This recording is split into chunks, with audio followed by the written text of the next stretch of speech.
बनारसी दास जी एक छंद में कह रहे थे, कहे विचक्षण पुरुष सदा मैं एक हो, ज्ञान सिंधु सदा हमारा रूप हो, मोह कर्म मम नाही नाही भवकूप है। ज्ञान सिंधु हमारा रूप है, ऐसा अंत में अंतिम पद है कि अगर मुझे तो इतना महत्वपूर्ण बात ये दिखानी है, कहे विचक्षण सदा पुरुष मैं एक हो। एक देख रहा है, आगे चलकर वही कहने वाले, एक देखिए जानिए रमी रहिए इकठौर, समल अमल न विचारिए यह सिद्धि नहीं और। फिर से वे वही कह रहे, एक देखिए जानिए, मलिन मत देखो और अमल भी मत देखो। अच्छा, मैं थोड़ा समझाऊं और, मतलब महावीर को देखना है, तो महावीर को देखना है मतलब महावीर तो हम कैसे किसको देख रहे हैं ये बताने के लिए महावीर की बात चल रही है। महावीर प्रशंसनीय, मारीची निंदनीय, ऐसा नहीं देखो। इन दोनों में व्याप्त तो वो जो ज्ञायक है ना एक, उसको देखो। वो ना मारीची हुआ है, ना महावीर हुआ है, ना सिद्ध हुआ है, उसको देखो। और उसको देखते ही सारे विकल्प, सारी कषाय, सारे टेंशन, सारे डिप्रेशन सब खत्म हो जाते हैं। समझने की बात इतनी है कि हमारा दृष्टिकोण बहुत महत्वपूर्ण है। हम जिस दृष्टि से किसी वस्तु को देखते हैं वैसी ही वस्तु हमको अनुभूत होने लगती है। मान लो मुझे किसी के प्रति द्वेष हो गया है, तो मैं अब उस व्यक्ति को उतने द्वेष के दायरे में ही देख रहा हूँ, उसके अलावा मुझे वो मतलब व्यक्ति दिखाई ही नहीं दे रही है। ऐसा क्यों हुआ है? ऐसा इसलिए हुआ है क्योंकि मेरी दृष्टि उतने के लिए सीमित है। आचार्य देव कह रहे हैं, यदि तुम्हें अपनी दृष्टि इतने के लिए सीमित करनी है ना, तो तुम एक काम करो ना, तुम ना अपनी दृष्टि मात्र ज्ञायक के ऊपर सीमित करो। ये कारगर है, ये कार्यकारी है। समझ में आ रहा है? और इसमें क्या है मालूम है? इसमें तुम्हारी आत्मवस्तु दिखाई देती है। जैसे मान लीजिए एक दर्पण है, दर्पण के सामने एक चूहा आया है, हमको अपेक्षा नहीं, चूहा आ गया इसलिए थोड़ा सा बराबर नहीं लग रहा है, और उसी दर्पण के सामने एक सुंदर युवती आ गई है, वो अच्छा लग रहा है। हम कह रहे चूहा हट जाए तो फिर मैं अच्छा कोई पिक्चर हो तो मैं वो देखूंगा। कह रहे गलत, तुझे ना चूहा देखना है ना युवती देखनी, तुझे दर्पण देखना था। मूल प्रयोजन तेरा दर्पण था और तुझे लगा कि ये चूहा हट जाए तो मैं दर्पण को देख लूं, लेकिन ऐसा कभी होता ही नहीं। हर बार कोई ना कोई प्रतिबिंब वहां पर होगा, प्रतिबिंब हटने पर तुझे आईना ही नहीं दिखाई देगा, क्योंकि आईना वो हो ही नहीं सकता जिसमें प्रतिबिंब ही नहीं। उसी प्रकार ज्ञान दर्पण वो हो ही नहीं सकता जिसमें कोई अच्छी या बुरी अवस्था न हो। समझ में आ रहा है? और इसमें मुझे देखनी तो मात्र वो ज्ञायक है, वो दर्पण देखना था, उसके अलावा आगे कुछ भी देखना अभीष्ट नहीं था। समझ में आ रहा है? एक बात, चलिए 7वां कलश और 13वीं गाथा इसकी चर्चा करनी है। उसके पूर्व में एक प्रश्न बाकी था, उस प्रश्न के ऊपर भी हम चर्चा करेंगे। पृष्ठ क्रमांक 36 पर आ जाइए, 35 पर आ जाइए। प्रश्न किया गया है वहां पर, क्या यहाँ कोई प्रश्न करता है कि आत्मा चैतन्य है, मात्र इतना ही अनुभव में आए तो इतनी श्रद्धा सम्यक दर्शन है या नहीं? सरल बात है कि नहीं? बहुत लॉजिकल बोला है। एक आत्मा को ही तो देखना था, अभी मैं वही तो कह रहा था, एक देखिए जानिए रमी रहिए कठोर, समला अमल न विचारिए यह सिद्धि नहीं और। तो वो ये वही तो कह रहा है। क्या यहाँ कोई प्रश्न करता है आत्मा चैतन्य है, मात्र इतना ही अनुभव में आए तो इतनी श्रद्धा सम्यक दर्शन है या नहीं? उसका समाधान, नास्तिकों को छोड़कर। नास्तिक मतलब कौन? नास्तिक मत मतलब कौन? किसी को मालूम है नास्तिक मत किसको कहते हैं? हाँ, चारवाक, बराबर बराबर, चारवाक। तो कह रहे चारवाक मत या नास्तिक। वैसे आपको आश्चर्य होगा, जैनियों को भी नास्तिक ही कहा जाता है, बट अपन अपने आप को नास्तिक नहीं मानते। नास्तिकों को छोड़कर सभी मत वाले आत्मा को चैतन्य मात्र मानते हैं। सभी मानते हैं ये चेतना है, जानने वाला है, ठीक है। यदि इतनी ही श्रद्धा से सम्यक दर्शन कहा जाए तो सबको सम्यक तो सिद्ध हो जाएगा। अर्थात जितने जितने मानते हैं चैतन्य मात्र, उन सबको सम्यक तो सिद्ध हो गया। इसलिए सर्वज्ञ की वाणी में जैसा संपूर्ण आत्मा का स्वरूप कहा है, वैसा श्रद्धा होने से ही निश्चय सम्यक तो होता है। और अर्थात वस्तु कैसी है? गुण पर्यायवत द्रव्यम, अर्थात अपने गुण तथा अपने पर्यायों को प्राप्त हो रही है, अर्थात उसमें व्याप्त होने वाली जो होती है वही वस्तु होती है, राइट। तो कोई वस्तु, मान लीजिए मैं क्रोध को प्राप्त हो गया, तो क्या आत्मा क्रोध को प्राप्त हुआ है? बिल्कुल आत्मा क्रोध को प्राप्त हुआ है। ये अखंड वस्तु है। मैं सम्यक्त्व को प्राप्त हुआ, तो क्या आत्मा सम्यक्त्व को प्राप्त हुआ? यस, आत्मा ही सम्यक्त्व को प्राप्त हुआ है।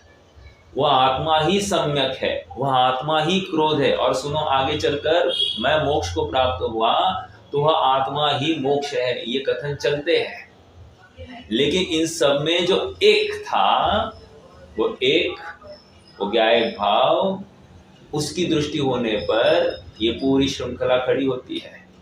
जब तक उस ज्ञायक भाव की दृष्टि नहीं है, तब तक यह जीव अपने आप को पर्याय पुरता ही मानता है, पर्यायवान ही मानता है, पर से सुख दुख की कल्पना करता है, और ये उसकी भ्रांति है। समझने की बात इतनी है कि आत्मा का श्रद्धांश सम्यक दर्शन बात बराबर, लेकिन कौन से आत्मा का श्रद्धांश सम्यक दर्शन? आत्मा अनेक प्रकार की है। एक ज्ञायक आत्मा है, एक प्रमाण का आत्मा है, तो एक पर्यायगत आत्मा है। किसको आत्मा देख रहे हो? तो यहाँ पर कह रहे हैं कि उस प्रमाण की आत्मा में से जो ज्ञायक वस्तु है, उसको जिसने ध्याया है, वही सम्यक्त्व का प्राप्त धारण करने का पात्र है। समझ में आया? इसी को निश्चय सम्यक्त्व होता है, ऐसा समझना चाहिए। अब टीकाकार आचार्य निम्नलिखित श्लोक में यह कहते हैं कि तत्पश्चात शुद्ध नय के अधीन सर्वद्रव्यों से भिन्न आत्मज्योति प्रकट हो जाती है। हाँ, अब सातवां कलश की जो चर्चा चलने वाली है, वहां पर क्या कह रहे हैं? शुद्ध नय के अधीन सर्वद्रव्यों से भिन्न आत्मज्योति प्रकट हो जाती है। आत्मज्योति प्रकट हो जाती है मतलब यह आत्मा अनुभव में आ जाता है, अर्थात शुद्धोपयोग हो जाता है। कैसे हो रहा है ये देखेंगे अपन। पूर्व गाथा में अपन ने क्या देखा था कि आत्मा का श्रद्धान सम्यक दर्शन आया था कि नहीं? व्याप्तुर यदस्य आत्मन, छठवीं कलश में ही देखा था। इसी में व्याप्तुर यदस्य आत्मन पूर्ण ज्ञान घनस्य दर्शनम, तो अपन ने आत्मन दर्शनम इह सम्यक दर्शन, ऐसा अर्थ निकाला था कि नहीं?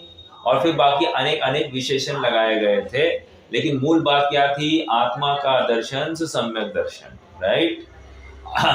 अब कैसे आत्मा का दर्शन करना है ये हमको आगे बताया जाएगा। हमको तो इतना ही है, पर से भिन्न अपने से अभिन्न ऐसी आत्मा देखनी है, और पर के खाते में क्या क्या डालना है ये निर्णय करते आना चाहिए, ठीक है। अध्यात्म की शैली थोड़ी सी अलग, आगम की शैली थोड़ी सी अलग। आगम की शैली इतना ही कह रही है कि पर द्रव्य से भिन्न, ठीक है, अपने गुण पर्याय को प्राप्त, उत्पाद व द्रव्य रूप ऐसी जो वस्तु है वही आत्मा है। समझ में आया? हाँ। और अध्यात्म कहाँ तक लेके आया? अपनी पर्याय को भी छोड़ दिया, अपनी अच्छी पर्याय भी छोड़ दी, अपनी बुरी पर्याय भी छोड़ दी, और किसको रहा? मात्र वो ज्ञायकपना अर्थात ध्रुव स्वभाव, उसी को दृष्टि का विषय बनाया, अर्थात उतना ही आत्मा, ऐसा भी बोल गया अध्यात्म। तो आत्मा उतना ही है क्या? ये अध्यात्म की पराकाष्ठा है, कथन की पराकाष्ठा है। समझ में आ रहा है क्या? इसमें कोई भी शंका करने के लिए अवसर नहीं कि आत्मा इतना ही है। आत्मा तो वो अखंड वस्तु ही है, लेकिन हमारे प्रयोजन जिससे सिद्ध होता है उतनी ही वस्तु यहाँ दिखाने का उद्यम हो रहा है। और ये सारा डिस्क्लेमर आचार्य देव पहले ही दे आए हैं। दूसरी और तीसरी गाथा में इसी की चर्चा आ गई, प्रमाण के द्रव्यों की बात आ गई थी। आइए अब यहाँ पर सातवें कलश और 13वीं गाथा, इन दोनों की चर्चा प्रारंभ करते हैं। 35वीं गाथा, 35 पृष्ठ पर आ जाइए। अथ शुद्ध नयायत्तम प्रत्यग ज्योतिश्चकास्ति तत् नवतत्त्वगतत्वेपि यदेकत्वं न मुञ्चति। क्या कह रहे हैं देखो ना। अतः शुद्ध नयायत्तम, अर्थात शुद्ध नय के आश्रित, ठीक है। क्या होता है? प्रत्यग ज्योतिश्चकास्ति तत्, प्रत्यक ज्योति, प्रत्येक आत्मना, पहले भी क्या है? यहाँ पर प्रत्येक ज्योति कह रहे हैं, अर्थात पृथक चैतन्य ज्योति। किससे पृथक? पर से पृथक। समझ में आया? प्रत्यक ज्योतिश्चकास्ति तत्। आगे कैसे कह रहे? वो ज्योति कैसी है? नवतत्त्वगतत्वेपि, नव तत्वों को गतत्वेपि, गतत्वेपि मतलब क्या? गतो धातु मतलब गमन, प्राप्त होने की अपेक्षा। नवतत्त्वगतत्वेपि अपि, फिर भी यदेकत्वं न मुञ्चति, मुञ्चति छोड़ती है, नहीं छोड़ती है। क्या? एकत्व को नहीं छोड़ती है। कौन? वह प्रत्यक ज्योति। समझ में आ रहा है?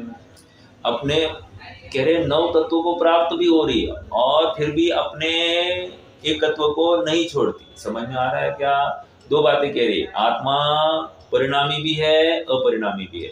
आत्मा विकारी भी है, अविकारी भी है। आत्मा सम्यक दर्शन भी है और आत्मा सम्यक दर्शन नहीं भी है, ऐसा भी कह रहे हैं। समझ में आ रहा है? जिस समय में सम्यक दर्शन है उसी समय में सम्यक दर्शन नहीं है। एक कथन पर्याय की तरफ से किया, एक कथन स्वभाव की तरफ से किया, इतनी सी बात है। आत्मा क्रोध भी है, आत्मा क्रोध नहीं भी है। समझ में आ रहा है क्या? एक कथन पर्याय की तरफ से किया और एक कथन स्वभाव की तरफ से किया। हमको ये समझते आना चाहिए, ऐसा ही कथन पद्धति होती है। हर बार पूर्ण अपेक्षाएं खोली नहीं जाएगी, हमको अपने अपेक्षाएं अपनी बुद्धि के अनुसार लगानी पड़ेगी। अपनी बुद्धि के मतलब आगम चक्षुषा हो, आगम का आधार लेकर अपनी बुद्धि यथार्थ करके हमको उसमें लगाना पड़ेगा और यथार्थ अर्थ ही निकालना। समझ में आया? छल ग्रहण नहीं करना। डिस्क्लेमर तो सबको याद होगा कि हम यहाँ एकांत का पोषण करने के लिए नहीं आए हैं।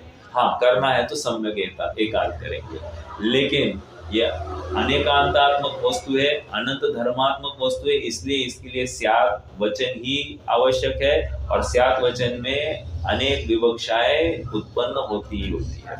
जैसे अब यहाँ पर भी नव तत्वगतत्वे भी, यह आत्मज्योति, ये क्या कह रहे हैं? नव तत्व रूप होती है। नव तत्व रूप मतलब नव तत्व के नाम क्या है साहब? जीव तत्व, अजीव तत्व, पुण्याश्रव तत्व, पापाश्रव तत्व, पुण्यबन तत्व, पापबन तत्व, और क्या है? संवर तत्व, निर्जरा तत्व और मोक्ष तत्व। बराबर? इन 9 तत्वों को यह प्रत्येक ज्योति प्राप्त हो रही है, अर्थात ये प्रत्येक ज्योति उस रूप परिणमित हो रही है। फिर भी ओके, ये फर्स्ट लाइन होगी। सेकंड लाइन में क्या कह रहे हैं? फिर भी उस रूप होते हुए भी वो अपना एकत्व नहीं छोड़ रही, अर्थात उस रूप नहीं होती, ये कह रहे हैं। पहले लाइन में कह रहे उस रूप होती है और दूसरी लाइन में कह रहे उस रूप नहीं होती। ओके, एक एग्जांपल देता हूँ। आप सबने प्रवचन सार अपन ने तो पढ़ा ही है, राइट। प्रवचन सार की 30वीं गाथा की एक प्रसिद्ध एग्जाम्पल है। क्या है वो एग्जाम्पल? अरे यहाँ पर मेरे सामने ऐसा हजारों लीटर दूध है, ठीक है, दूध का बाउल है, राइट। उस बाउल में मैं क्या करता, बाउल मतलब एक बड़ी कढ़ाई होगी, उस कढ़ाई में अब दूध का कलर क्या है साहब? सफेद, राइट, दूधिया कलर। अब मैं क्या करता हूँ, उस दूध में मैं एक इंद्रनील मणि डाल देता हूँ। आचार्य भाई उदाहरण है, मेरा उदाहरण नहीं है। उसमें मैंने एक इंद्रनील मणि डाल दिया। मेरा प्रश्न है, अभी वर्तमान गाथा के हिसाब से चलना है ना अपने, मतलब कलश के हिसाब से चलना है। क्या कह रहे हैं? नौ तत्वगतत्वेति एकत्वम न मुंचते। ये 9 तत्वों को प्राप्त हो रही है, फिर भी एक तत्व को नहीं छोड़ती, राइट। दूध का उदाहरण इंद्रनील मणि डाला उस समय में। मेरा प्रश्न है, वो दूध का कलर कैसा दिखाई दे रहा है?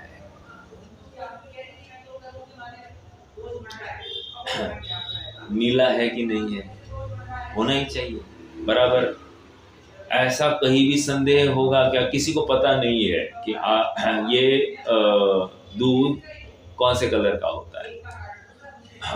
उसको आज पहली बार दूध के सामने ले आए हैं और उसको कहा है, ये देखो दूध ऐसा है, अच्छा दूध नीले कलर का होता है, ऐसे ही कहेगा कि नहीं? कैसे कहा? पर्याय की तरफ से। अब उसको हमने उस कढ़ाई में एक कप डुबोकर उसको बोला, ये लो दूध। अब उसने जो देखा था, क्या देखा था? उसने क्या देखा था? उसने नीला दूध देखा था। अब क्या देख रहा है? अब वो दूधिया दूध, मतलब सफेद दूध देख रहा है। प्रश्न है, दूध नीला है या सफेद है? प्रश्न यही है। हाँ, दूध नीलिमा को प्राप्त हुआ है कि नहीं हुआ है?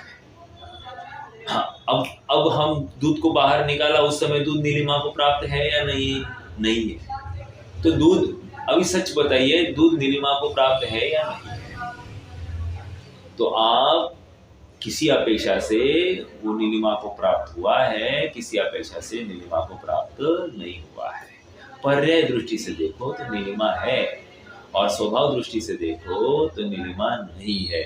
उस कढ़ाई में जिस समय में नीला वर्ण वाला दूध दिखाई दे रहा है, उस समय में भी दूध नीला नहीं हुआ है। समझ में आ रहा है? तो नीलिमा किसकी है? अरे नीलिमा उस इंद्रनील मणि की है। समझ में आया? तो कथन की अनेक विवक्षाएं है। तो अब यहाँ पर आ जाइए, आत्मा 9 तत्वों को प्राप्त होता है। एक आध तत्व का नाम बोलिए। हमको तो आश्रव बंध संवर निर्जरा मोक्ष की अपेक्षा ही कथन करना है। जीव तत्व अजीव तत्व ठीक है, हाँ, तो पुण्याश्रव, राइट, पापाश्रव, ठीक है। मुझे बहुत क्रोध हो गया, पापाश्रव, ठीक है। तो ये पापाश्रव को कौन प्राप्त हुआ है? यही प्रत्यक्ष ज्योति पापाश्रव को प्राप्त हुई है। पहला पॉइंट, ठीक है। दूसरा पॉइंट क्या कह रहे हैं? यही प्रत्यक्ष ज्योति पापाश्रव को प्राप्त होते हुए भी, क्रोध को प्राप्त होते हुए भी क्या है? इसमें क्रोध को प्राप्त नहीं हो रही, अर्थात ये ज्ञायक ही है। कहने की बात इतनी है कि जिस पर्याय में क्रोध है उसी पर्याय में ज्ञायक भी है। जिस पर्याय में सम्यक दर्शन है उस पर्याय में ज्ञायक भी है। जिस पर्याय में मोक्ष है उसी पर्याय में ज्ञायक भी है। अब हमको यथार्थ दृष्टि करनी है, समयसार के माध्यम से जो दृष्टि बताई जा रही है। तो कह रहे क्या करनी है? कह रहे वो क्रोध वाली दृष्टि छोड़ दो, वो मोक्ष वाली भी दृष्टि छोड़ दो, वो सम्यक दर्शन वाली दृष्टि भी छोड़ दो। अब कौन सी दृष्टि? कह रहे हैं वो ज्ञायक दृष्टि, जो कभी बुरे रूप भी नहीं हुआ, जो कभी अच्छे रूप भी नहीं हुआ, एक जैसा ही भाषित हुआ है, वो दृष्टि हमको देखनी है। समझ में आ रहा है क्या? देखो, भागों में 4 प्रकार की पर्याय के कथन आता है। किसी को पता है 4 प्रकार की पर्याय?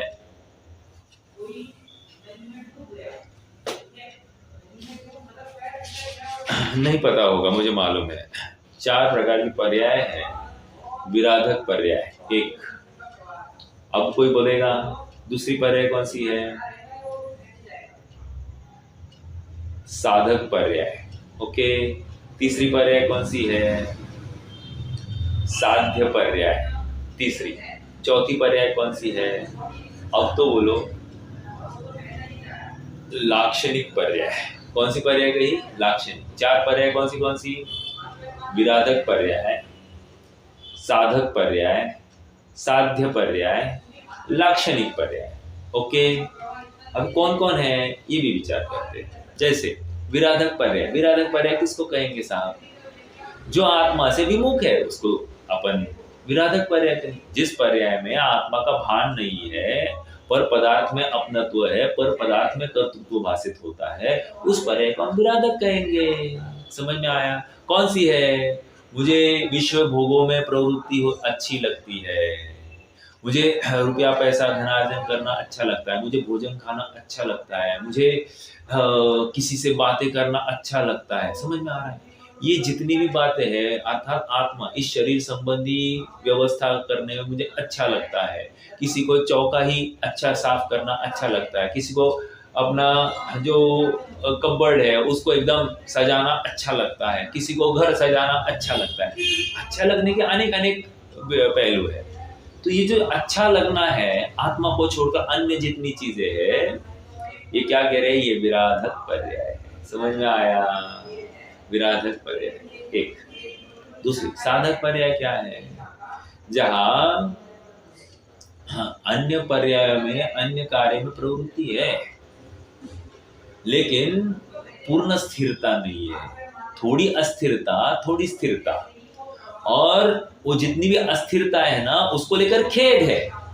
तो ऐसी पर्याय को हम साधक पर्याय कह देते हैं। ठीक है? साधक पर्याय समझ में आई? तीसरी साध्य पर्याय। साध्य पर्याय क्या है? हाँ बोलिए।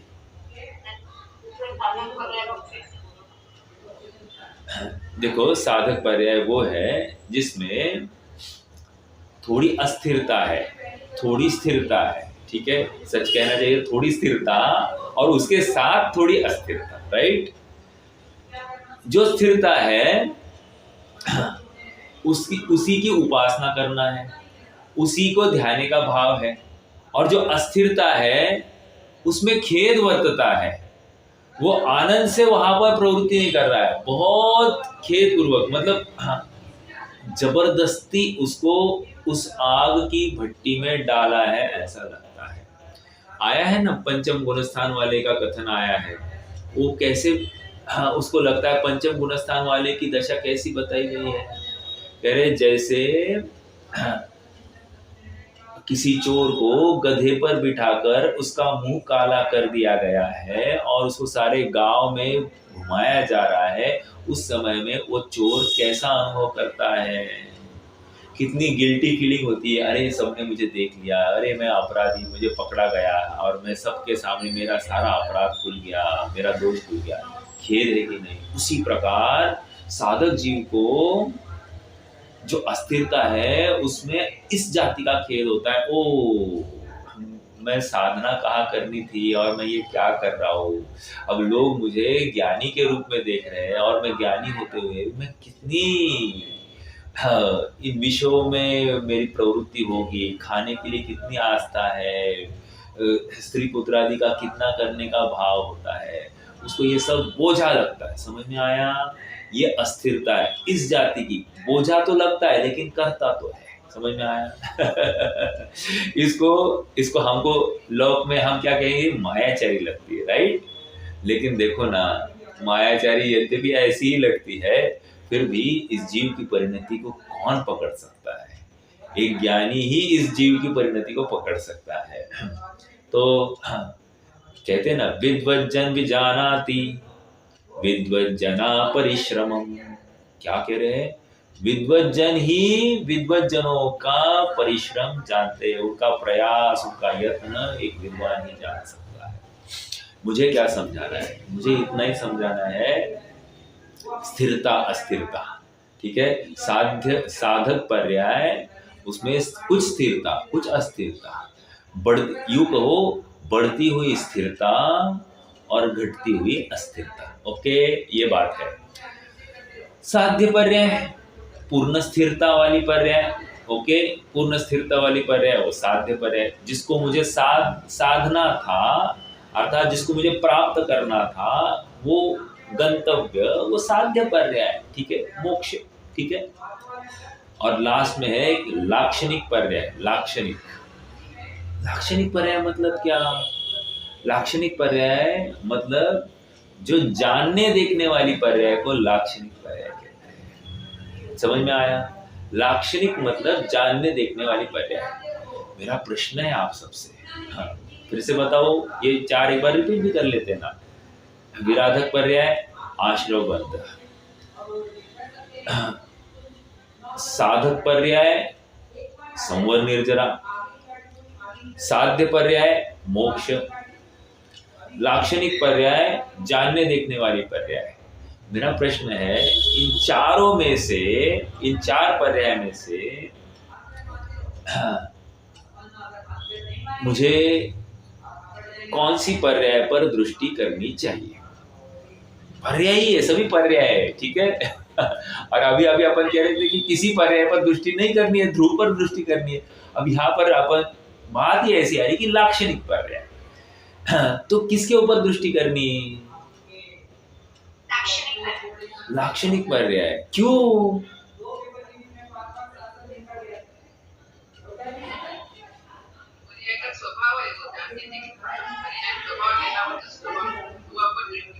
हाँ, लेकिन स्वभाव की ऐसा स्वभाव कब है? मेरा प्रश्न उत्तर आपको इस रूप से चाहिए था। हाँ, त्रिकाल में ऐसा ही जानने देखने का स्वभाव है, करेक्ट। त्रिकाल में ऐसा ही जानने देखने का स्वभाव होने से यही फोकस करने योग्य है। समझ में आया? हाँ बहन जी, कुछ प्रश्न है?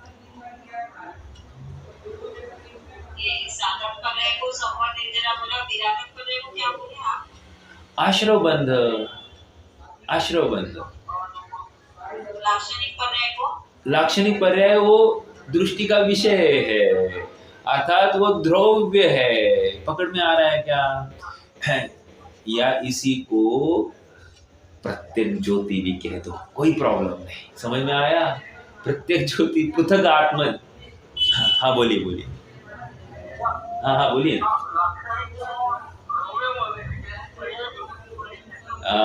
बराबर।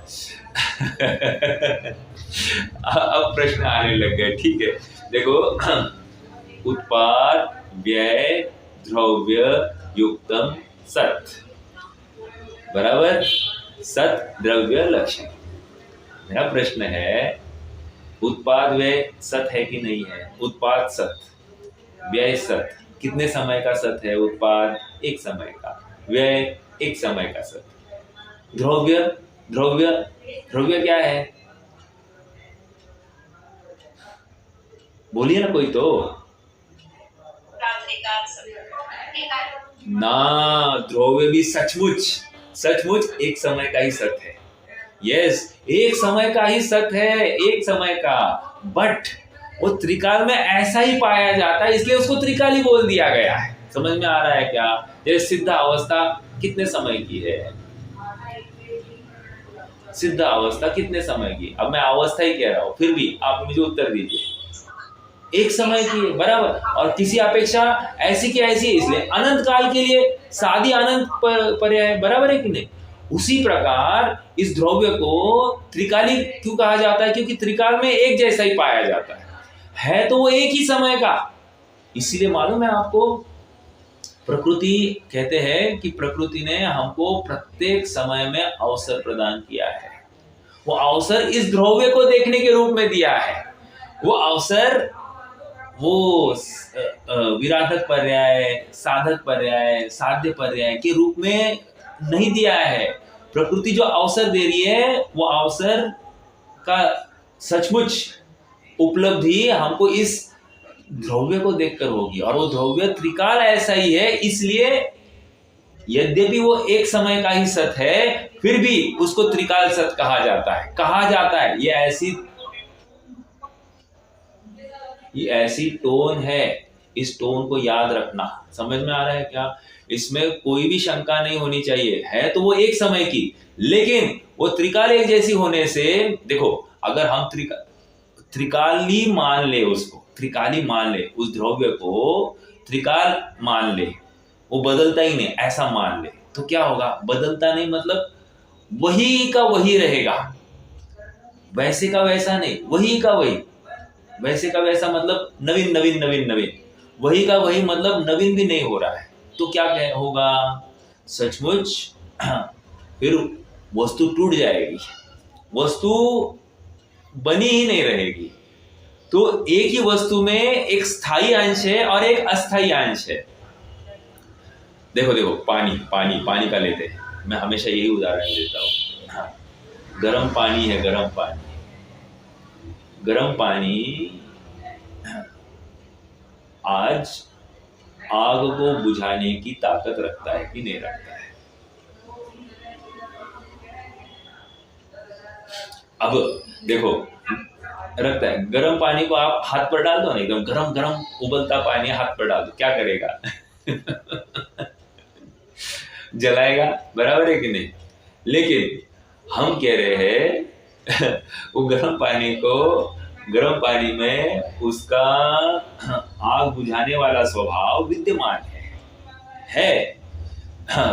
मतलब पानी का जो त्रिकाल स्वभाव है, आग को बुझाना, वो है विद्यमान। कैसे पता चला?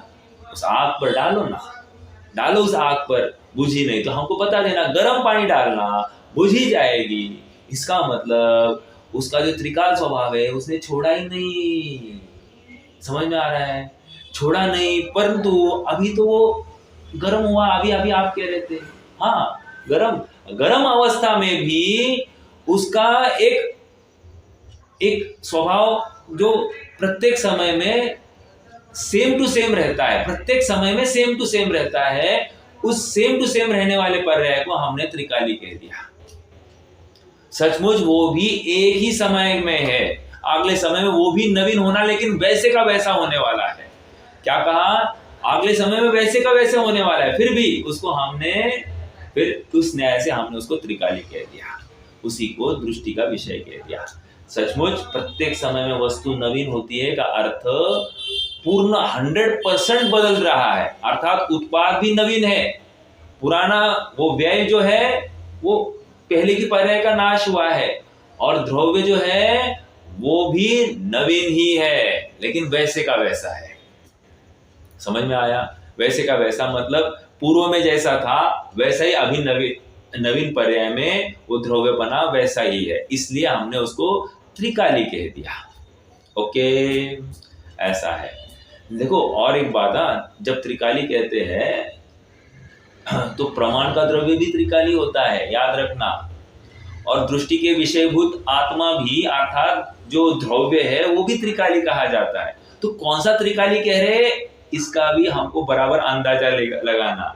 नहीं तो क्या हो गया, हमको एक त्रिकाली पता है, वो कभी चेंज नहीं होता, इतना ही नहीं, कभी कभी त्रिकाली मतलब वो समग्र वस्तु प्रमाण का द्रव्य हो उसको भी त्रिकाली तो कहते हैं। समझ में आ रहा है? क्योंकि वो तीनों काल में पाया जाता है।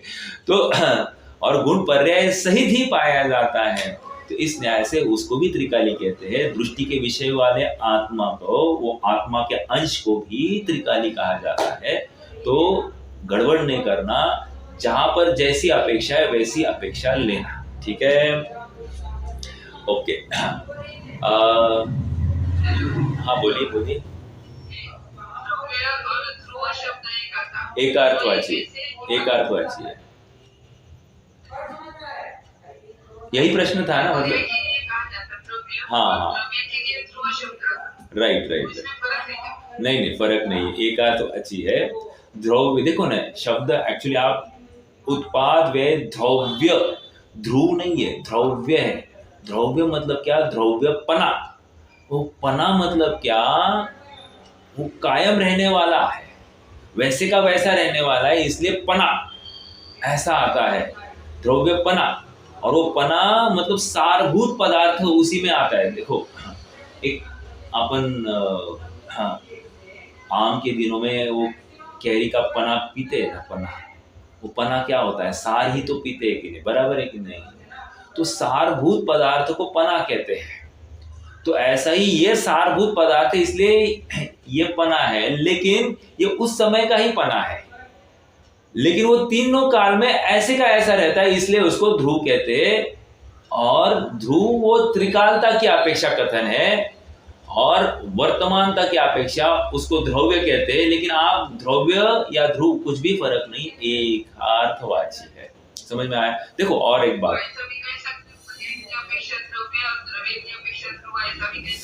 हाँ नहीं, दृष्टि की अपेक्षा ध्रुव, मेरे त्रिकाल दृष्टि के कथन की अपेक्षा ध्रुव कहो, और वर्तमान एक समय का सत्य की अपेक्षा ध्रुव्य कहो। लेकिन कोई इसी को वर्तमान में ध्रुव कह दे तो भी कोई दिक्कत नहीं है, अर्थ तो हमको ही लगाना है। समझ में आ रहा है? प्रवचन सार में इसकी काफी चर्चा अपन ने की थी। फिर भी हाँ, वहां पर भी सेम ध्रुव और ध्रुव्य में क्या अंतर है, इसी के ऊपर काफी चर्चा हो गई थी। बट फॉर योर नॉलेज ये एकार्थवाची है। हाँ बोलिए भाभी जी।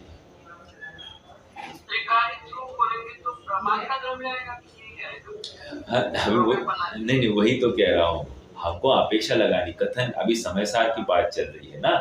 तो दृष्टि के विषय वाला अगर त्रिकाली ध्रुव कह दिया, त्रिकाली कह दिया, तो ये ध्रुव पदार्थ इतना ही आएगा। समझ में आया? और प्रमाण की अपेक्षा कथन होगी या आगमोक्त कथन होगा, तो वहां पर हमको वो शुद्ध अशुद्ध पर्याय का पिंड ऐसा लगाना पड़ेगा। बताना चाह रहा हूं कि देखो सोना है, राइट, इजी वही है, सबको अच्छा भी लगता है। हाँ, वो सोना है,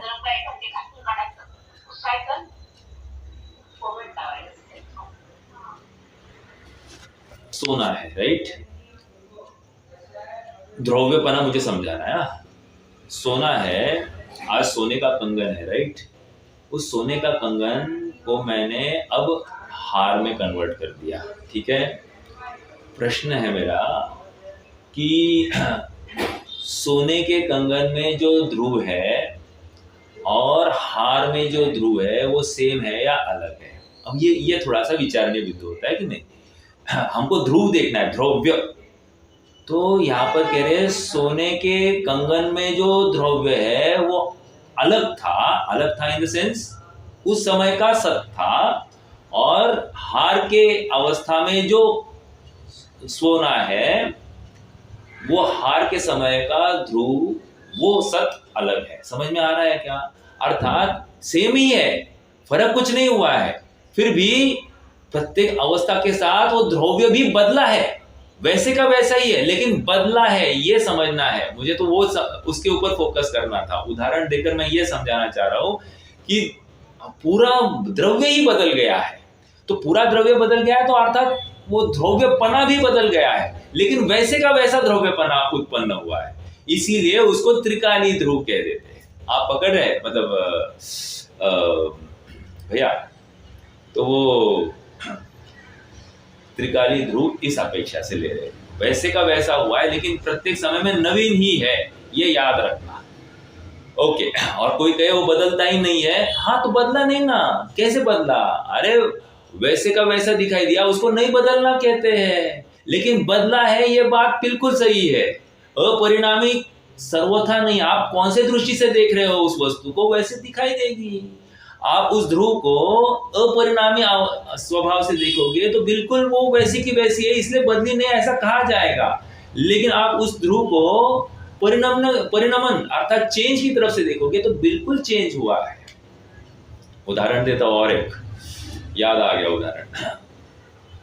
गंगा बह रही है ना,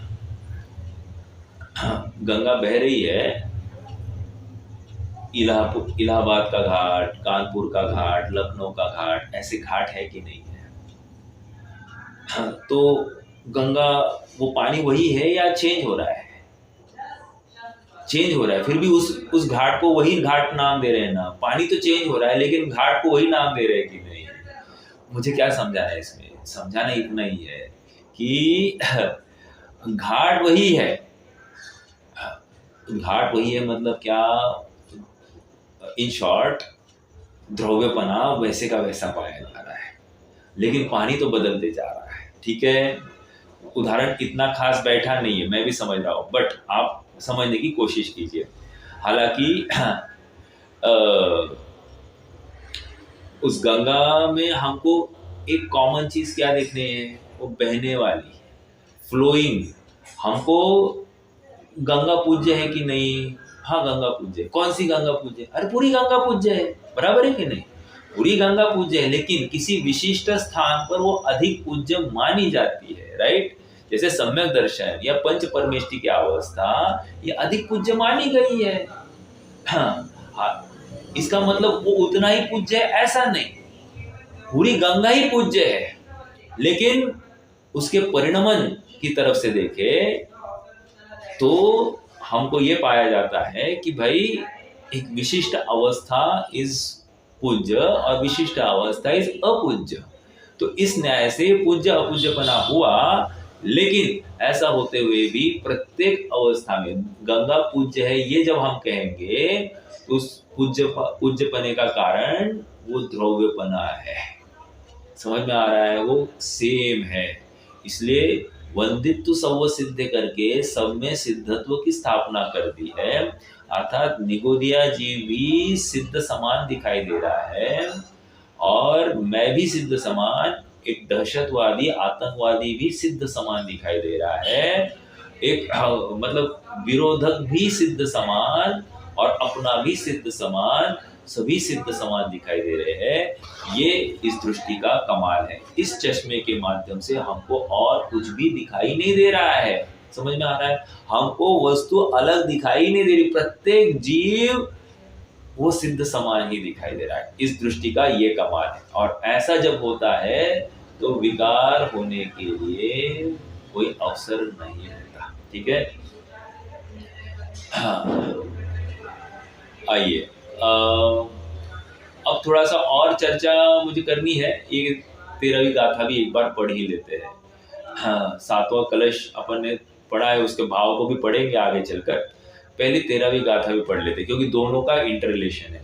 और एक बात विचारणीय है, इस 13वीं गाथा के बीचों बीच एक कलश आया है। हाँ, मतलब 13वीं गाथा मतलब 13वीं गाथा की टीका के बीचों बीच एक कलश आया है। यूजुअली अमृतचंद्र स्वामी की एक खासियत है कि वे या तो पहले कलश लिखते हैं या तो टीका के बाद में कलश लिखते हैं। समझ में आ रहा है? एक तो भूमिका बनाने के हिसाब से और एक तो समापन के हिसाब से, ऐसा बिल्कुल है। लेकिन मात्र इस 13वीं गाथा की विशेषता यह है कि उसकी टीका के बीचों बीच उन्होंने कलश भी डाला है। समझ में आया? बाकी अन्य पूरे समय सार की टीका में उन्होंने ऐसा टीका के बीचों बीच कलश लिखा नहीं है। ठीक है, कलश मतलब पोएट्री एंड टीका मतलब वो उनकी कमेंट्री। समझ में आ रहा है क्या? पोएट्री मतलब उनका कवि हृदय उस समय में हावी हो गया। कवि हृदय हावी हुआ मतलब मालूम है क्या हुआ? उनको आत्मा में बहुत महिमा आ गई है। समझ में आ रहा? वो उफान आ गया है। आप समझ रहे? उफान आ गया है उनमें वो आत्म भावना का, तभी जाकर ये कवि मन कितना हिलोरे लगाने लग जाता है। समझ में आ रहा है? और फिर टीका, तो टीका है वो गंभीर होती है, तो वहां पर अलग बात है। चलिए, ये जानकारी की बात आ गई। 13वीं गाथा का एक बार पाठ करते हैं। भूदत्तेणाभिगदा जीवा जीवाय पुण्यपावं च आसव संवरणिज्जर बंधो मोक्षोय सम्मतम्। फिर से, भूदत्तेणाभिगदा जीवा जीवाय पुण्यपावं च आसव संवरणिज्जर बंधो मोक्षोय सम्मतम्। इस गाथा का सरल अर्थ देखो। 6वें कलश में क्या कहा था? आत्मा का दर्शन सो सम्यक दर्शन, राइट। अब यहाँ पर क्या कह रहे हैं, भूतार्थ नय से नौ पदार्थों का दर्शन या देखना सो सम्मतम, इतनी सी गाथा है। क्या कहा, भूदत्थेनाभिगता, अर्थात भूतार्थ नय से जाने हुए जो नौ पदार्थ है या नौ तत्व है वही सम्यक्त्व है। समझ में आ रहा है, विचारणीय बिंदु है। देखो तत्वार सूत्र में भी आया है क्या, तत्वार श्रद्धानम सम्यक दर्शन, और यहाँ पर भी आया है भूतार्थ नय से नौ तत्वों का श्रद्धांश सम्यक दर्शन। वहां पर तत्वार श्रद्धांश सम्यक दर्शन है, वो व्यवहार सम्यक दर्शन की चर्चा है, और ये निश्चय सम्यक दर्शन की चर्चा है। देखो तत्वार सूत्र है आगमोक्त द्रव्यानुयोग का ग्रंथ, वहां पर वस्तु का प्रतिपादन अपेक्षित है, और समयसार है अध्यात्म युक्त द्रव्यानुयोग का ग्रंथ। यहाँ पर प्रयोजन के आश्रित वस्तु की मुख्यता से कथन होता है। प्रयोजन की सिद्धि के आश्रित वस्तु, प्रयोजन की सिद्धि कैसे होने वाली है, उस भूतार्थ नय के विषयभूत आत्मा से, उसकी अपेक्षा से उस वस्तु का जो श्रद्धान होगा सो सम्यक दर्शन होगा। एक और विचारणीय बिंदु है, यहाँ पर जीवाय पुण्य पावम च आसव संवर निज्जर बंधो मुखोय सम्मतम, ऐसा कहकर भूतार्थ नय कैसे सिद्ध होगा। ये भी तो भूतार्थ नय का विषय वो एक ज्ञायक होता है, भूतार्थ नय का विषय नौ तत्व नहीं होता, लेकिन यहाँ पर भूतार्थ नय का विषय नौ तत्व ऐसा बता रहे। अर्थ इतना ही समझना इम्पोर्टेंट बात है, अर्थ ये समझना भूतार्थ नय से जो नौ तत्वों में छिपी चैतन्य ज्योति है उसको सम्यक्त्व कहा जा रहा है, उसकी प्राप्ति होना, उसका अनुभव करना वो सम्यक्त्व है। तो यहाँ पर डायरेक्टली बोल देते ना भूतार्थ नय आश्रित सम्यक ज्योति सो सम्यक्त्व, ये इतने नौ तत्व क्यों बताए, कह रहे हैं हमको वो प्रक्रिया भी बताना चाह रहे हैं। पहले तुम व्यवहार से इन्हीं नौ तत्वों को जानोगे, फिर उन्हीं नौ तत्वों में एक कॉमन ऐसा ज्ञायक भाव ढूंढोगे, और उसी ज्ञायक भाव को दृष्टि में लोगे, और जैसे ही दृष्टि में लोगे तो तुम्हें नौ तत्व नहीं दिखाई देंगे, तुम्हें एक ज्ञायक भाव दिखाई देगा, वही तुम्हारे प्रयोजन है, और फिर उस ज्ञायक भाव में तुम स्थिर हो जाओगे, इसमें सम्यक दर्शन हो जाएगा। तो इन्होंने कारण का कार्य में उपचार कर दिया है।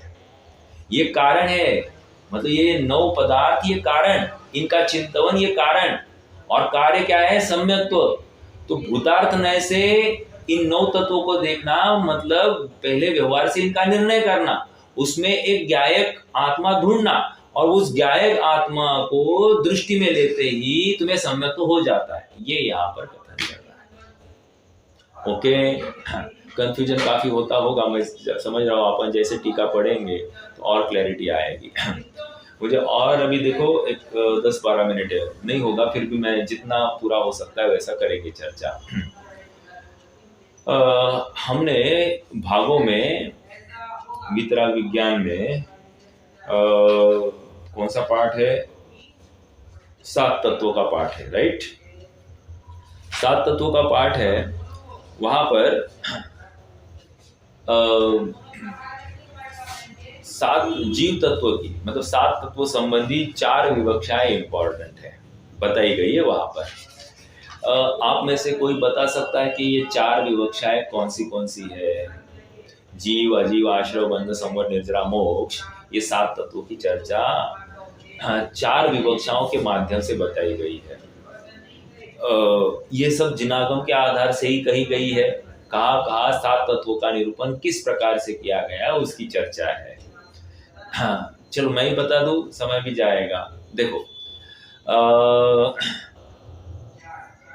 पहले जो जानता देखता है सो जीव तत्व, और जो जानता देखता नहीं है सो अजीव तत्व। सरल विवक्षा, पहली विवक्षा को देखिए, महत्वपूर्ण। जो जानता देखता है सो जीव तत्व, और जो जानता देखता नहीं है सो अजीव तत्व। जीव ने अपना जानना देखना छोड़कर पर में अपनत्व कर दिया, आश्रव तत्व। वही जीव का परिणाम जो है उसको आश्रव तत्व कहा जाएगा। उसी में बना रहा ये बंध तत्व। पर पदार्थों को अपना मानना बंद किया, संवर तत्व। उसी अपने वस्तु में अपनापन अधिक की अधिकता हो गई, निर्जरा तत्व। और अपने वस्तु में अपनत्व की पूर्णता हो गई, पूर्ण स्थिरता हो गई, सो मोक्ष तत्व। ठीक है, यहां तक क्लियर है? तो कह रहे हैं इस न्याय से, पहली विवक्षा में जो जानता देखता है सो जीव, इस न्याय से समस्त विश्व के जितने जीव है, समूर्छिम और मतलब पर्याप्त अपर्याप्त जितने जीव है, सिद्ध से निगोद से लेकर सिद्ध अवस्था तक, सभी जीव तत्व। समझ में आया? क्यों? क्योंकि सब में एक कॉमन फैक्ट है, क्या? जानना देखना, राइट? ओके, ये एक इसने कुछ काम किया है क्या? हाँ, काम किया है ना। क्या? हाँ, इस जीव की तलाश जो अन्य पदार्थों में चल रही थी, इस शरीर में, इस घर में, इस स्त्री पुत्र आदि में, इस खान पान में, जीव की तलाश चल रही थी ना। ये है तो मैं हूँ, ये नहीं है तो मैं नहीं हूँ। अपना अस्तित्व पर के आश्रित माना, ये अपराध किया ना। हमको यहाँ पर स्पष्ट रूप से बता दिया, भाई साहब, दिस इज नॉट जीव तत्व। समझ में आया? तो इस विवक्षा ने कुछ काम किया है, ऐसा नहीं, यूजलेस नहीं है ये विवक्षा है। प्रथम दिवस में आने वाले जीव को यही जीव तत्व दिखाया जाएगा, उसको डायरेक्टली आगे बढ़कर जो दूसरी तीसरी विवक्षा में जो जीव तत्व है वो नहीं बताया जाएगा, यही जीव तत्व बताया जाएगा। स्थूल रूप से इसको जीव तत्व कह रहे हैं, अर्थात सभी जीव है। ठीक है? एक दूसरी विवक्षा में एक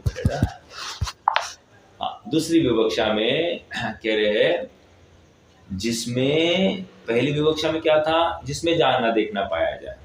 दूसरी विवक्षा में कह रहे जिसमें मेरा जानना देखना पाया जाए। अब फर्क आ गया क्या?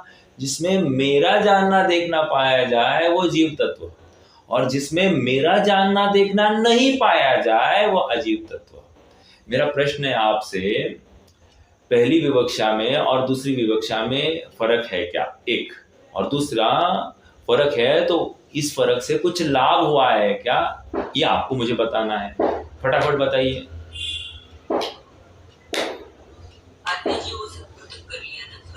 ओ, बहुत अच्छा। मतलब फर्क है एक बात, और दूसरी बात फर्क ऐसा है कि इसमें अन्य जीवों से पृथक कर दिया। तो पृथक कर दिया तो क्या फायदा हुआ? अच्छा, पर संबंधी जो विकल्प चल रहे थे, ये अच्छा, ये भी जीव है, ये भी जीव है, ये जीव, अरे इसमें ये अपने जीव को देखने के लिए वो उसको अपना भी जीव है और अपने को ही देखा जाता है, अपने को देखकर सुख होते, दूसरे को देखकर नहीं होता है, ये निर्णय हो गया। तो पराश्रित अर्थात भले ही वे भी जान रहे हैं, जानना देखना उनका भी पाया जा रहा है, लेकिन उनके आश्रित होकर मुझे कुछ भी लाभ नहीं होगा। इस न्याय से पंच परमेष्टि भी अजीव तत्व में डाले गए हैं। पंच परमेष्टि को भी इस दूसरी विवक्षा से अजीव तत्व में डाल दिया, अर्थात मेरे प्रयोजन की सिद्धि इनसे नहीं होती है, ये बताया गया है। विवक्षाओं को ध्यान देना और एकांत नहीं लेना। ठीक है? दूसरी विवक्षा हो गई। अजीव तत्व में क्या क्या डाला? मेरे जानने देखना अर्थात मेरे जीव तत्व को छोड़कर बाकी समस्त जीव राशि को अजीव तत्व में डाला। और पहले तो डाले ही थे, पुद्गल धर्म अधर्म आकाश का, पुद्गल नभ धर्म धर्म काल इन तय न्यारी है जीव चार, ताको न जान विपरीत मान करि करे देह में निज पिछान। यही बात चल रही कि नहीं, अनादि से यही चल रहा था। तो अब यहाँ पर कह रहे हैं कि पहले जीव दिखाया, फिर मेरा जीव दिखाया। इंपॉर्टेंट आ गई ना। पहले एक संग्रह नए से हमने पूरी जीव राशि को एक खाते में डाल दिया, उसमें अपना जीव प्रयोजन भूत था, अन्य के जीव का क्या प्रयोजन था, कोई लाभ नहीं था। फिर दूसरी विवक्षा में व्यवहार नए के माने, व्यवहार मतलब जिस संग्रह का भेद किया गया वो व्यवहार के द्वारा हुआ, तो व्यवहार के द्वारा भेद हुआ, तो उस व्यवहार को कह दिया मेरा जीव तत्व। ठीक है, अब देखिए मेरा जीव तत्व प्रयोजनभूत है क्या? कह रहे नहीं नहीं नहीं, रुको रुको कह रहे जीव तत्व मतलब क्या? कह रहे अब ये 13वीं गाथा का जो पॉइंट ऑफ डिस्कशन है वो ये तीसरी विवक्षा है। क्या है ये तीसरी विवक्षा? कह रहे हैं ये जीव तत्व मात्र उतना जानन देखने वाला जीव तत्व और बाकी सब अजीव तत्व ऐसा नहीं है, नहीं है ऐसा। तो कह रहे हैं जीव, अजीव तत्व, आश्रव तत्व, पुण्याश्रव पापाश्रव, पुण्य बन पाप बन, ये सब संवर तत्व, निर्जरा तत्व, मोक्ष तत्व, ये सब जीव है। क्या कहा? इंपॉर्टेंट बात, दूसरी विवक्षा से ये तीसरी विवक्षा एकदम चेंज हो गई, एकदम चेंज। दूसरी विवक्षा में क्या था? मेरा जानना देखना मेरा जीव तत्व, मेरे जानने देखने को छोड़कर बाकी सब गया भाड़ में। कौन? वो अजीव तत्व। समझ में आया? अब यहाँ पर वो नहीं कह रहे हैं, अब तीसरी विवक्षा में क्या कह रहे हैं? ये यहाँ पर 13वीं गाथा का मूल विषय यही है। कह रहे हैं कि ये जीव तत्व, अजीव तत्व, आश्रव तत्व, बंध तत्व, निर्जरा, संवर तत्व, निर्जरा तत्व और मोक्ष तत्व, ये सातों तत्व ये सब जीव ही है। समझ में आया? ये सब जीव ही है। मतलब क्या? जीव ही इन 7 तत्व रूप हुआ है। इंपॉर्टेंट बात है ये। जीव ही मतलब जीव ही अजीव रूप हुआ है। हाँ, जीव ही अजीव रूप हुआ है, जीव ही आश्रव रूप हुआ है। हाँ, जीव ही आश्रव रूप हुआ है। जीव ही सब जगह पर जीव ही उन तत्व रूप हुआ है। सब आश्रव रूप हुआ है ये मैं मान लेता हूँ, राग द्वेष परिणाम। बंध रूप हुआ है, ठीक है, वो राग द्वेष को अपना मानकर वो उसका स्वामी स्वयं को माना, इसलिए बंध भी बोल दिया, मान लिया। संवर भी होता ही है जीव, निर्जरा भी हो सकता है, मोक्ष तत्व भी जीव हो सकता है, ये हमने मान लिया। लेकिन अजीव तत्व हमको हजम नहीं हो रही है। समझ में आया? कोई बता सकता है क्या अजीव तत्व कैसे घटित करेंगे? ये जीव को अजीव तत्व कैसे कहेंगे और इसी जीव को जीव तत्व कब कहेंगे? कोई बता सकता है?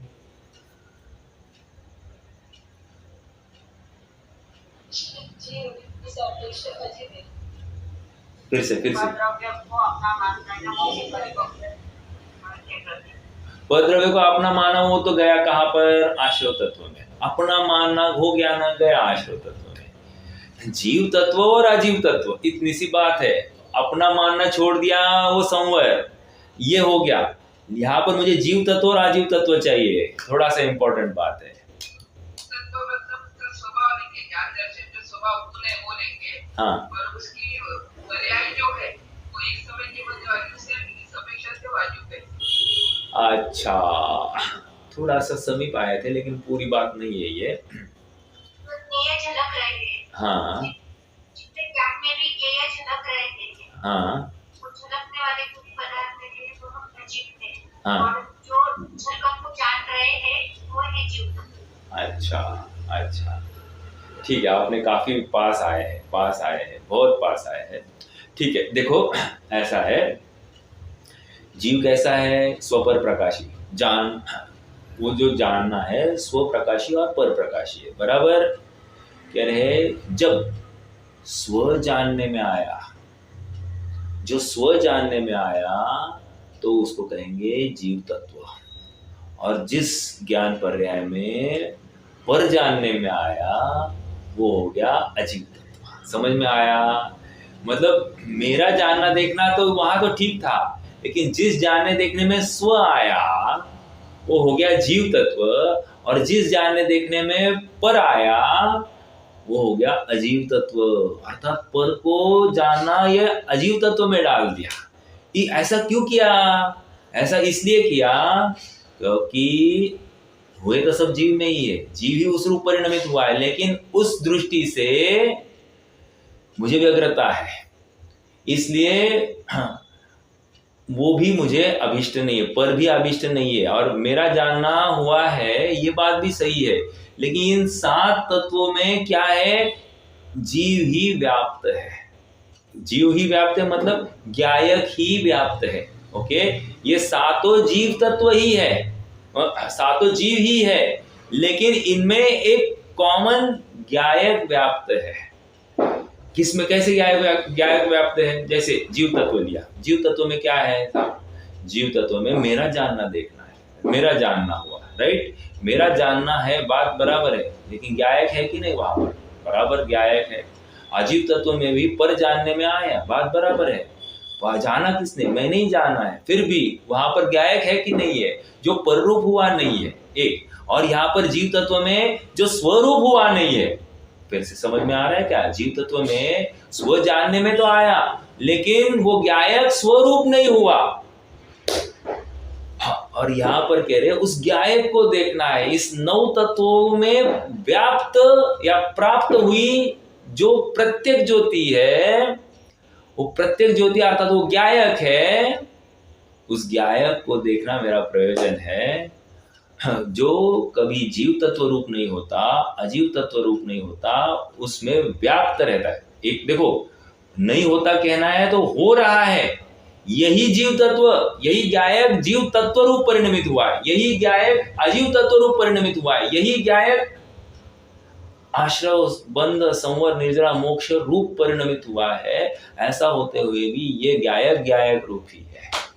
कंफ्यूजन की बात है ना, उदाहरण लगा देना इंद्रनील मणि और दूध का, आपको बराबर बात बैठ जाएगी। कोई मतलब ये कहने में ये उदाहरण थोड़ा सा मुश्किल जाता है, और वो उदाहरण जब हमने खड़ा किया, दूध तो सफेद ही है, दूध ने अपना रंग बदला ही नहीं है, फिर दूध नीला दिख रहा है कि नहीं दिख रहा है?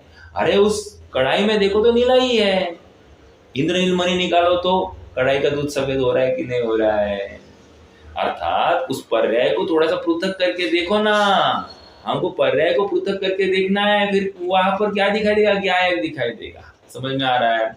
जिस दर्पण पर प्रतिबिंब है, तो प्रतिबिंब के साथ साथ दर्पण भी तो है ना, दर्पण स्वयं को झलका रहा है कि नहीं झलका रहा है? जो झलकन है, जहां पर स्व दिखाई दिया, वो हो गया जीव तत्व, और जहां पर प्रतिबिंब दिखाई दिया, वो हो गया अजीव तत्व। याद रखना, सचमुच प्रतिबिंब स्व का भी प्रतिबिंब ही होता है, पर का भी प्रतिबिंब ही होता है, लेकिन स्व के प्रतिबिंब को जीव तत्व कहा और पर के प्रतिबिंब को अजीव तत्व कहा।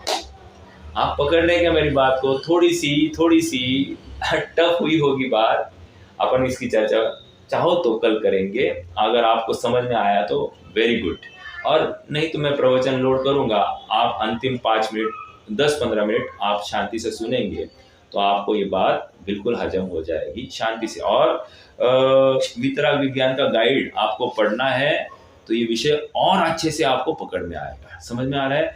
गाइड में पेज नंबर मेरे इसमें तो 30 प्रश्न क्रमांक 22 है। तत्वों के सामान्य विशेष रूप से विभाजन करते हुए विशेष तत्वों को पृथक कहने का कारण स्पष्ट कीजिए। ऐसा प्रश्न क्रमांक 22 है यहाँ पर मेरी कॉपी में। आपकी कॉपी देखना, मेरी थोड़ी सी पुरानी वाली है, इसलिए नई एडिशन में थोड़े से पेजेस आगे पीछे हो सकते हैं, 3-4 पेजेस, तो देख लीजिए और थोड़ा सा अच्छे से अभ्यास करना। चौथी विवक्षा को भी पढ़ लेना, और तीसरी और चौथी विवक्षा में आपको क्या फर्क दिखाई दे रहा है ये आप मुझे कल बताना, मैं भी तो समझाऊंगा। ठीक है, आज के लिए रुक जाते हैं। कोई प्रश्न है तो कर सकते हैं।